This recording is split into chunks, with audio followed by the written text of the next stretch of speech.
여러분 안녕하세요. 김가훈입니다.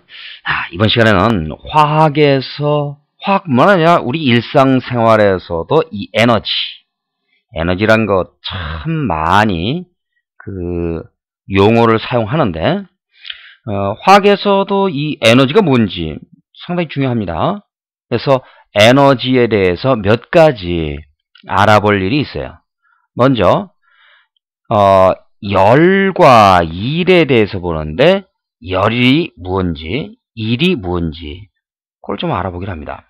자, 그 얘기하기 전에, 우리는, 계라고 하는 것, 주의라고 하는 것, 이런 것을 이제 정의를 하게 됩니다. 계라고 하는 것은 관심이 있는 대상, 그렇게 얘기합니다. 그러니까, 관심이 있는 대상 누구냐? 그것을 계라고 하고, 계를 제외한 나머지 전부를 주위, 이렇게 얘기를 한 거죠. 그러면 화학에서는 대체로 어디에 관심이 있느냐 하면은, 화학에서는 반응물. 왜냐하면 화학은 변화에 대해서 관심이 있는 거니까요. 변화가 일어난다는 얘기는 반응이 일어나기 전 반응물, 그 다음에 반응이 일어난 다음에 생성물. 화학에서 이제 여기에 관심이 있는 겁니다. 그래서 여러분들은 화학에서 그러면 반응물, 생성물. 자, 예컨대 수소는 H2니까 이렇게 쓰죠. 산소는 O2 이원자 분자니까 이렇게 씁니다. 이게 반응을 하면 뭐가 생기나요? 물이 생기죠. H2O. 물은 수소 2개와 산소 1개가 결합해서 만들어진 그런 화합물이죠. 자, 이랬을 때 무엇을 우리는 계라고 하느냐? 반응 전에 수소와 산소, 반응물이죠. 반응 후에 생성물, 이 반응물과 생성물을 합쳐서 우리는 계, 그렇게 얘기합니다. 자, 보통은 여러분들 왜 이런 플라스크가 이렇게 있다고 하고, 이 플라스크 안에다가 우리가 원하는 물질들, 반응물 집어넣고 반응을 시키면 이 안에서 수소와 산소가 반응을 해서 물이 된다. 그죠? 전부 다 이 안에서 그 반응들이 일어납니다. 그랬을 때 플라스크 자체는 계가 아니에요. 플라스크는 계가 아니고, 플라스크 안쪽에 들어있는 요 수소, 산소, 물, 이것들을 우리는 합해서 계, 이렇게 얘기하는 거죠. 그러니까 우리가 관심은 수소와 산소, 그리고 물, 여기에 있는 거지 플라스크에 관심이 있는 건 아니거든요. 그럼 플라스크는 뭐냐? 계를 제외한 나머지 전부를 우리 주위, 이렇게 얘기를 했기 때문에 플라스크는 바로 주위에 해당하는 겁니다. 자, 그러면 주위와 계 사이에는 에너지를 이제 주거니 받거니, 물질을 주거니 받거니 이런 거 할 수 있어요. 일단 열이라고 하는 것은 계와 주위 간의 온도 차이로 인해서 경계벽을 넘어 이동하는 에너지, 이렇게 소개를 해놨는데 무슨 소리냐? 자, 요것을 우리가 관심 있는 대상이니까 계, 이렇다고 하고요. 계. 그 다음에 계를 제외한 나머지 전체, 여기를 우리는 주위, 그렇게 부르는 거 아닙니까? 그죠? 자, 이랬을 때 여기를 주위. 그러면 만약에 계가 5도씨인데 주위가 4도씨다. 그러면 계로부터 주위로 이렇게 열이 이동한다, 이거예요. 열. 그래서 열은 항상 어디로 이동합니까? 고온부에서 저온부로 이렇게 이동한다, 그 얘기죠. 만약에 계가 5도씨인데 주위가 6도씨다. 그러면 그때는 열은 반대로 이동하겠죠. 어떻게? 주위에서 계로 이렇게 이동할 겁니다. 이쪽이 주위가 고온이 되고 계가 저온이 되는 거죠. 자, 이처럼 항상 온도 차이로 인해서, 여기 보세요. 온도 차이죠. 온도 차이로 인해서 경계벽. 경계벽이라고 하는 것은 개와 주위 사이의 경계, 뭐 그런 뜻이니까 뭐 신경 쓸 필요 없어요. 자, 여러분들 조금 전에 플라스크 안에서 수소와 산소가 물이 된다, 그런 얘기를 했는데, 그런 경우에는 플라스크 유리벽 그 자체가 경계벽이 되는 겁니다. 자, 그 다음에 일에 대해서 보는데요. 일이라고 하는 것은 개와 주위 간 경계를 넘어서 흐르는 에너지의 양, 이렇게 돼 있죠. 무슨 소리냐? 자, 지금 여기 실린더가 있고 피스톤이 뭐 이렇게 있다고 하죠. 외부에서 어떤 압력이 작용할 겁니다. 그런데 피스톤 내부에서 가령 수소하고 산소가 반응한다, 이렇게 생각을 해보세요. 그러면 수소와 산소가 반응을 해서 물이 될 때, 여러분들 앞에서 우리 화학 반응식을 잠깐 써봤지만 다시 한번 써볼까요? 수소와 산소가 반응을 해서 물이 된다. 자, 여기에서 이제 몇 가지 생각을 해봐야 할 게 있는데, 수소와 산소는 기체입니다. 물은 액체죠. 그러면 기체가 액체로 변하니까 부피가 크게 줄어들 겁니다. 이 안에서 이제 반응이 일어나면 부피가 크게 줄어드니까 요 피스톤이 이렇게 저절로 피스톤이 이렇게 안으로 움직입니다. 그러면 피스톤이 이렇게 움직이면서 피스톤이 일을 했다, 그렇게 표현을 하거든요. 그래서 뭐 어떤 힘이 작용하고 물체가 움직이고 그럴 때 일이라고 그러잖아요. 그러면 요 안에 개하고 여기가 외부죠. 외부가 이제 주위인데, 개와 외부 요 경계가 바로 피스톤 아닙니까? 피스톤이 움직이면서, 그러니까 경계를 넘어서 흐르는 에너지의 양 그랬는데, 경계가 이제 막 이렇게 경계가 줄어들었다 커졌다, 그죠? 이렇게 하면서 에너지가 흘러다닌다. 그것을 우리 일, 이렇게 얘기합니다. 물리에서는 요 일을 보통 이렇게 표현하죠. 자, 여기 어떤 물체가 있다.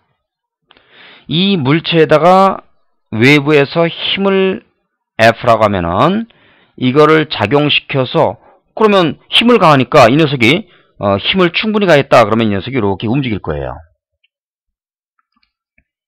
그렇죠? 그러면 힘을 가해서 요 물체가 물체가 만약에 움직인 거리가 이것은 델타 S 그렇게 읽습니다. 삼각형을 이제 그리스 문자로 델타 그렇게 부르거든요. 그럼 이랬을 때의 E를 W라고 하는데, 2를 W 이렇게 써요.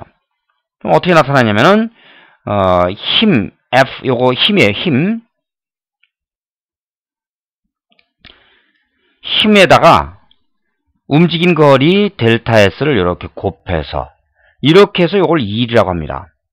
그러니까 뭔가 이제 물체가 움직였다 이거죠. 우리 다시 앞으로 돌아가서 보면은 우리 좀 전에 봤을 때 뭐가 움직였냐면 여기 피스톤이 움직였잖아요. 그죠? 요 피스톤이 원래 여기 있었는데 이렇게 안으로 이렇게 움직였다고 하면 피스톤이 이렇게 움직였으니까 이것도 일이구나, 그렇게 설명을 할 수가 있겠습니다. 자, 그 다음에 에너지에 대해서 연속, 불연속 이런 얘기를 좀 해봐야 되겠는데, 여러분들 여기 자유낙하 이런 말이 나오네요. 자유낙하 뭐냐? 자, 여기 죄송합니다. 바닥에 공을 들고 이 공을 1m 높이에서 떨어뜨린다고 하자. 이게 1m예요. 1m 높이에서 공을 떨어뜨리면 어떤 일이 일어날까? 공은 자유낙하는 1m 높이에서 공을 이렇게 잡고 있다가 가만히 내려놓는 겁니다. 아래로 향해서 공을 던지는 게 아니라 가만히 내려놓는 거예요. 그러면 공이 지구 중력에 의해서 이렇게 떨어지겠죠. 그런데 공이 떨어지면서 나중에 여기 충돌하면은 튕겨 올라갈 겁니다. 이럴 때 우리는 뭐라고 얘기하냐면 공이 가진 위치 에너지. 자, 이 위치 에너지라고 하는 것은 어떤 높이에 있을 때 그 물체가 가지는 고유의 에너지다, 이렇게 볼 수 있어요. 그럼 1m 높이에서는 1m 높이에 해당하는 만큼 에너지를 가지고 있는 거고, 만약에 더 높다, 뭐 2m다, 그럼 2m에 해당하는 에너지를 또 가지게 될 겁니다. 이 위치 에너지는 지구 중심에서 멀어질수록 위치 에너지는 더 큰 거죠.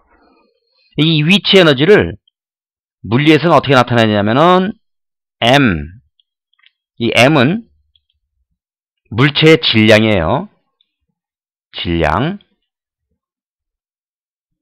그 다음에 G, 이 G는 중력 가속도라 그래요.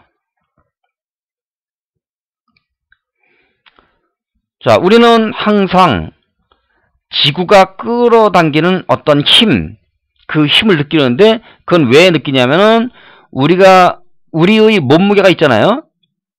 그러니까 내 체중이 얼마다 그러면 그 이제 질량인데, 그것이 내 질량하고 지구가 끌어당기는 그 능력의 정도를 이제 중력 가속도 이렇게 표현을 하는데, 이 질량과 중력 가속도를 곱한 만큼 요만큼을 우리 무게라고 하는 겁니다.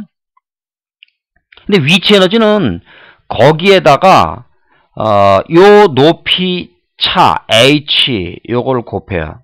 요 h는 이 물체의 높이, 물체가 뭐 높이가 얼마다 그러면 요 높이를 우리 h라고 한번 해볼까요? 그래서 위치 에너지는 질량과 중력 가속도와 요건 높이, 요것을 곱한 값만큼 됩니다. 그렇게 나타내는 거죠. 자, 그런데 공이 이제 예를 들어서 질량이 100g짜리다. 그럼 100g짜리 이 질량은 일정할 거 아니에요? 그럼 일정한 질량에 대해서 중력 가속도, 이것도 지구가 끌어당기는 거니까 지구가 뭐 때에 따라서 세게 당겼다, 천천히 당겼다, 그런 거 아니잖아요. 그러니까 mg 자체는 일정한 겁니다. 즉 이 공의 무게는 일정한 거예요. 그럼 위치 에너지는 뭐에 따라서만 달라집니까?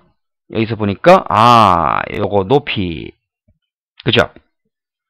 높이에 따라서 달라지는 겁니다. 1m 높이에서 위치 에너지하고 여기가 만약에 2m라면 2m 높이에서 위치 에너지는 1m일 때의 2배 이렇게 되는 거죠. 위치 에너지는 바로 그런 겁니다.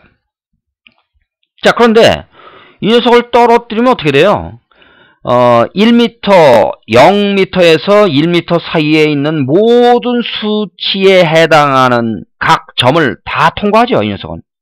그렇잖아요. 1m 바로 아래에 뭐 0.99, 0.9999, 0.999999 얼마든지, 뭐 0.5m도 지나갈 거고 0.4m도 지나갈 거고, 그 사이에 이것은 어느 점도 지나가지 않고 건너뛸 수는 없는 겁니다. 그래서 모든 점을 다 지나가기 때문에, 그래서 뭐라 그랬어요? 연속성, 이렇게 얘기한 거예요. 자유낙하하는 공의 위치 에너지는 연속적이다. 모든 점을 지나간다, 그 얘기입니다. 자, 그런가 하면 불연속에 대한 것도 있죠. 불연속 뭔가요? 자, 이 불연속이라고 하는 것은 여러분들이 이제 계단을 한번 생각을 해보세요. 계단이 이렇게 있다.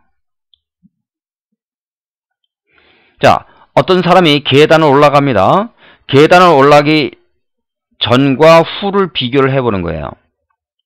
그래서 계단을 올라가기가 여기가 처음에 1층 계단, 여기가 2층 계단, 여기가 3층 계단, 여기가 4층 계단, 그랬을 때 이 사람은 1층 계단에서 2층 계단까지 올라갔을 때 위치 에너지는 얼마만큼 변해요?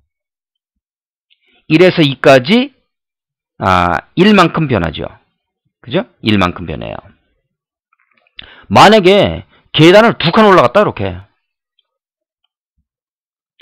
그러면 결국 이 사람의 위치 에너지는 얼마가 변하나요? 1에서 3까지 2만큼 변합니다. 만약에 4까지 올라갔다 그러면 3만큼 변하겠죠? 그런데 반대로 내려갈 수도 있죠. 물론 내려갈 수도 있습니다. 그렇죠?